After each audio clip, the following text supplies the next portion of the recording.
Alright, today's one of them days where I'm gonna just go ahead and do it. Those that know, over a year ago, I got hit in the truck stop right here, matter of fact, in Commerce City. Dude backed up on me 5 in the morning. It was on my birthday too. Broke the mirror right here. It just broke.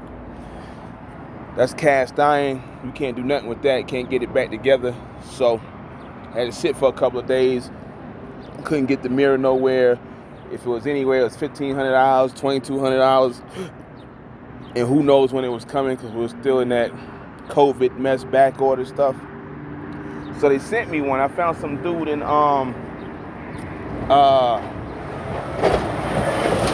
California. That's where it was. And he sent it to me. I paid $500 for it. Insurance company for the other dude ended up paying for it because dude didn't want to pay me for the mirror in the 4 days or 5 days downtime, which I was only charging him $500 a day. He said I was trying to rip him off. But see, it's easier to come out and pay $500 for the mirror, $500 a day to the dude that lost his time with his truck, and be done with it. Now you got to pay triple that money in insurance costs. And I gave him every opportunity in the world to resolve it. But he didn't want to do it. I had ordered the mirror, put it on. His insurance company, I forget the name of them, took care of that. And I'm pretty sure on the renewal, which came up this year, it was a little over a year ago, so yeah. I'm pretty sure he's cooked. And he wished he paid that $3,500. Now, I got the mirror, put it on, and the problem was this mirror here has a defect right here in the hinge where it pivots. The wind hits it and it pushes back. Not bad, but it's enough for you to notice it. So you can move it with your hand. Normally you grab your mirror on your 579 or your Freightliner Cascadia. You can't just move it. You have to put some force on it. So I called the dude up, told him about it. We got verification from the dealership, because I took it over there to the body shop just to have it written up saying that, yo, this mirror ain't no good. So he sent me a new one, which is this one. I got the plastic and all that down there so it won't get scratched. I already got a scratch on it from me goofing off a couple of weeks ago. I had this mirror at my house for over a year. My wife's like, is you gonna put the mirror on? I be forgetting, man. When I go home, I'm at the house. I ain't worried about this shit. I mean, the mirror's still holding up, but yeah, it moves. But so it only takes about 10 minutes to do, really. I mean, if you got a little impact and come off quick, you got a 1/2 inch, socket, you do the ratchet, comes off. It's only 4 bolts. You gotta pop the red tab and then pull it out. It's got a wire. It's in there. It's just being covered up. So I gotta open it up and then plug it in. I rest it on my shoulder, the mirror, and then I plug it in, and I'll flip it up, and then I'll bolt it in, and everything should be good. The dash has the temperature, because it's got that ambient temperature sensor little thing on the mirror, wherever it's at the bottom. So on the dash it said there's a fault, but that's because it's unplugged. But anyway, we're gonna go ahead and fix this and get it done.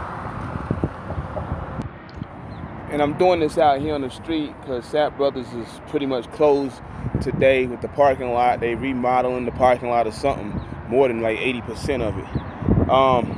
But just to let y'all know, you just can't reach in there and get that out. It's sitting inside, so you gotta pull this off, then stick it through. It's sitting on a clip, so you gotta take it off the clip and then run it through, and then we'll go from there.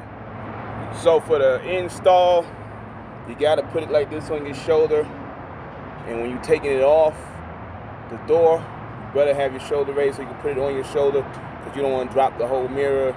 You don't want to rip your harness, and then you have other problems where you're gonna have to open the door up and do all kinds of other mess. You don't want those problems. You just want a clean takeoff with the bolts and unplug the harness and then get it ready. So I'm gonna go ahead and plug it up, and then I'm gonna take one of the bolts and start like hand screwing them in. Make sure it's sitting up there. We should be good.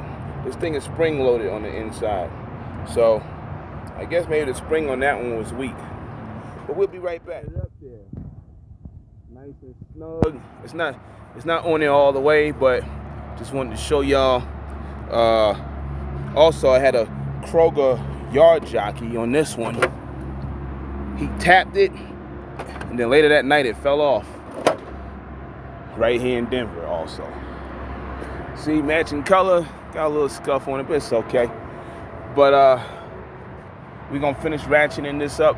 Now when I was putting this on, I plugged it in. You have to make sure the thing clips with the harness.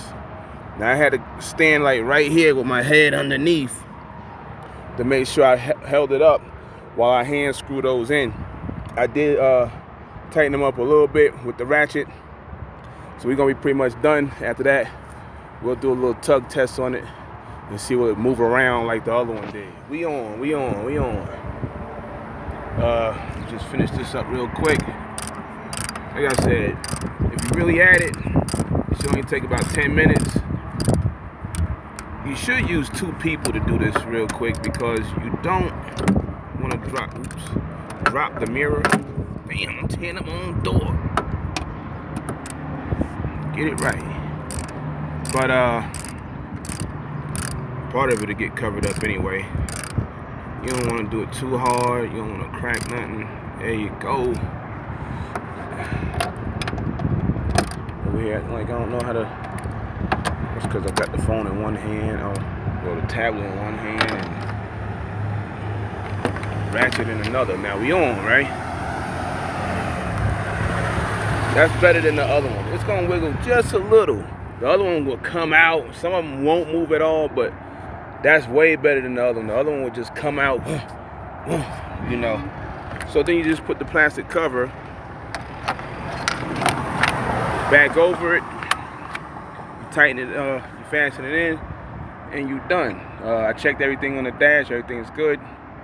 And that's how you install the 579. 2015, 14, 15, 16, probably 17, probably all of them, damn near. That's how you install the mirrors on the 579 Peterbilt. That is your boy. We out.